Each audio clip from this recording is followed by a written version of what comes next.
السلام علیکم دوستو، آج کی ویڈیو میں ہم آپ کو مفتی طارق مسعود صاحب کا ایسا بیان سنائیں گے کہ جس کا موضوع ہے کہ یہ 3 کام کر لو، اس کا اجر آخرت میں ملے گا۔ تو ویڈیو میں آگے بڑھنے سے پہلے آپ سے چھوٹی سی گزارش ہے، میرے چینل کو سبسکرائب کریں، ویڈیو کو لائک اور شیئر کر دیں۔ تو چلتے ہیں ناظرین ویڈیو کی طرف۔ کہ آخرت پر ایمان بعض لوگوں کا ہوتا نہیں ہے، تو ان کے لحاظ سے تو جو دنیا سے جانے والا ہے وہ کیا ہو گیا؟ چلا گیا۔ اب اس کے خواب کو آپ پورا کریں یا ادھورا چھوڑیں، مرنے والے کی صحت پہ کوئی فرق نہیں پڑتا، وہ تو ہڈیاں ہو کے ختم۔ اور اگر آپ کا آخرت پر ایمان ہے کہ نہیں، مر کے ختم نہیں ہوتا، حساب و کتاب شروع ہوتا ہے، تو آخرت پر ایمان جس کا ہے تو ہمیں اللہ اس کے رسول نے بتایا ہے کہ آخرت میں نیک عمل فائدہ پہنچاتا ہے۔ ولد صالح يدعو له، وہ نیک اولاد جو باپ کے لیے دعائیں مانگتی ہے مغفرت کی۔ علم ينتفع به، علم جس سے فائدہ اٹھائے لوگ، کوئی بھی علم ہو، چاہے دین کا علم ہو یا دنیا کا علم ہو، جس سے لوگ فائدہ اٹھائیں۔ ينتفع به، کیا الفاظ ہے! آج مجھے اس حدیث کا مطلب سمجھ میں آ رہا ہے۔ نبی صلی اللہ علیہ وسلم نے فرمایا اذا مات ابن آدم انقطع عمله الا من ثلاث ہے۔ بعض حدیث کے الفاظ ایسے ہوتے ہیں جو اس وقت سمجھ میں نہیں آتے، حالات سمجھا دیتے ہیں کہ اس کا یہ مفہوم ہے۔ نبی نے فرمایا انسان جب دنیا سے جاتا ہے اس کا عمل ختم، 3 چیزیں باقی رہتی ہیں۔ صدقۃ جاریہ، کوئی نیک کام کر کے گیا جس سے لوگ فائدہ اٹھا رہے ہیں، کنواں کھود دیا، مدرسہ بنا دیا، مسجد بنا دی، یتیم خانہ بنا دیا، ہسپتال بنا دیا۔ ولد صالح يدعو له، نیک اولاد جو باپ کے لیے دعائیں۔ سوال پیدا ہوتا ہے اولاد اگر نیک نہ بھی ہو تو بھی باپ کے لیے دعائیں مانگے گی، وہ تو باپ کو فائدہ ہوگا، تو صالح کا لفظ اللہ نبی نے کیوں بتایا نیک اولاد؟ سوال پیدا ہوتا ہے کہ نہیں ہوتا؟ اس کا جواب یہ ہے کہ دعائیں نیک اولاد ہی مانگا کرتی ہے، بری اولادیں ایک دفعہ قرآن خوانی کروا کے، دیگیں بانٹ کے، تمبو شمبو لگا کے ختم۔ بہت مشکل ہے یار، کیسے سمجھائیں بات، اتنی صاف ستھری باتیں بھی سمجھ میں نہیں آ رہی تو پھر کیا سمجھ میں آئے گا؟ عمران خان کی تقریر تو پھر بہت مشکل ہے کہ وہ سمجھ میں آ جائے، یا اور کسی سیاسی لیڈر کی۔ جی تو ولد صالح يدعو له، نیک اولاد جو دعا مانگے، اس لیے کہ نبی صلی اللہ علیہ وسلم کو یہ بات معلوم ہے کہ جو دعائیں مانگنے والی اولاد ہے وہ بری اولاد دعائیں مانگتی نہیں ہے، وہ فارمیلٹی پوری کرتی۔ ابا کا تیجا ہے تو تمبو شمبو لگائے، قرآن خوانی مسجد میں بچوں کو بلا کے پیسے پکڑا دیے، یعنی ثواب بھی بک رہا ہے مارکیٹ میں، ٹھیک ہے نا؟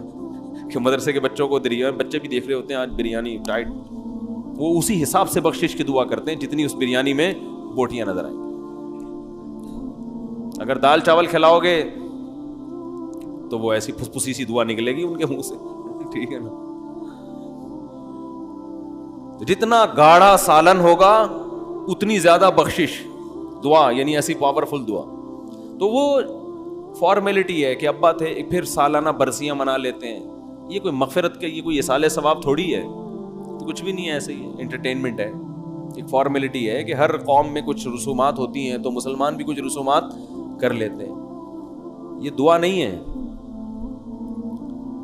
حکیم الامہ مولانا اشرف علی تھانوی رحمہ اللہ تعالیٰ تھے بڑے کڑک مزاج، ان کو کسی نے ہدیہ دیا اور فرمایا، ہدیہ دیتے ہی فرمایا دعا کریں میرے لیے، انہوں نے فوراً ہدیہ واپس کیا، فرمایا ہمارے ہاں دعائیں بکتی نہیں ہیں، یعنی مطلب یہ کہ فری میں بھی میں کر سکتا تھا، ہدیہ دے کے فوراً کے دعا کریں تو اس سے گویا یہ لگ رہا ہے کہ پہلے یہ پیسے لے لیں اس کے بعد کیا کریں۔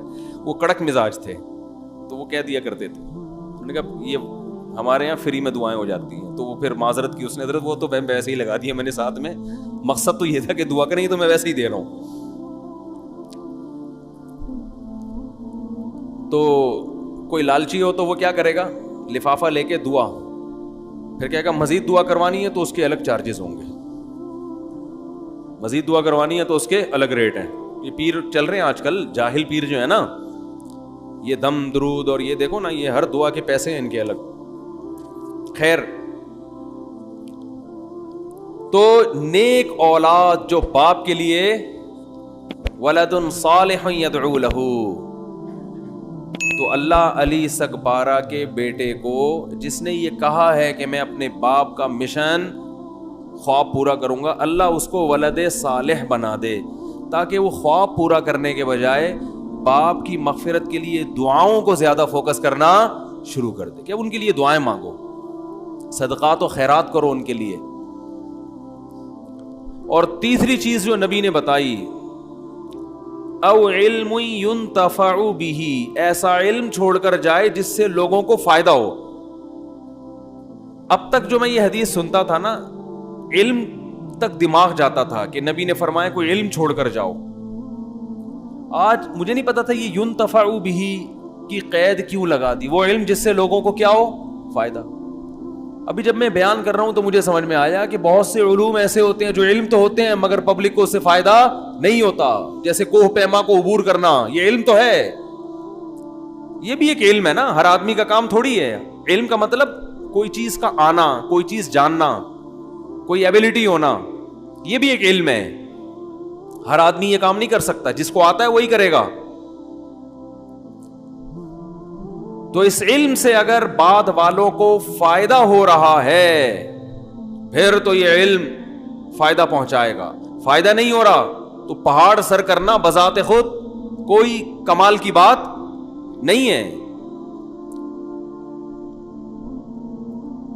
تو ينتفع به، اے اللہ، نبی نے فرمایا وہ علم جس سے لوگوں کو، وہ علم ڈاکٹر عبد القدیر خان کے پاس، جس سے لوگوں کو کیا ہو رہا ہے، قوم کو کیا ہو رہا ہے، فائدہ. وہ علم ڈاکٹروں کے پاس ہے جس سے لوگوں کو کیا ہو رہا ہے، فائدہ. وہ صحیح حکیموں اس لیے حکیموں میں 2 نمبر بہت مارکیٹ میں آ گئے ہیں، وہ صحیح حکیم ہوتے ہیں ان کے پاس ہے. تو اور ایک اور حدیث میں آتا ہے، آپ صلی اللہ علیہ وسلم نے دعا مانگی، اللہم انی اعوذ بک من علم لا ينفع ومن عین لا تدمع ومن دعاء لا یستجاب لها. اے اللہ، میں تیری پناہ مانگتا ہوں ایسی آنکھ سے جو روتی نہ ہو. سخت آنکھیں ہوتی ہیں نا، نصیحت کی بات سن کے بھی اس کو رونا نہیں آتا. مجھے ایسی آنکھ نہیں چاہیے، ایسی آنکھ چاہیے جو تیری یاد میں، تیرے خوف سے روتی ہو. فرمایا وَمِنْ عِلْمٍ لَا يَنْفَعُ، اور ایسے علم سے بھی پناہ مانگتا ہوں جو فائدہ. تو ناظرین، یہ رہا وہ مفتی صاحب کا بیان. تو ناظرین، اللہ پاک مجھے بھی، آپ کو بھی اور تمام امت مسلمہ کو دین کے اوپر چلنے کی توفیق عطا فرمائے. آمین.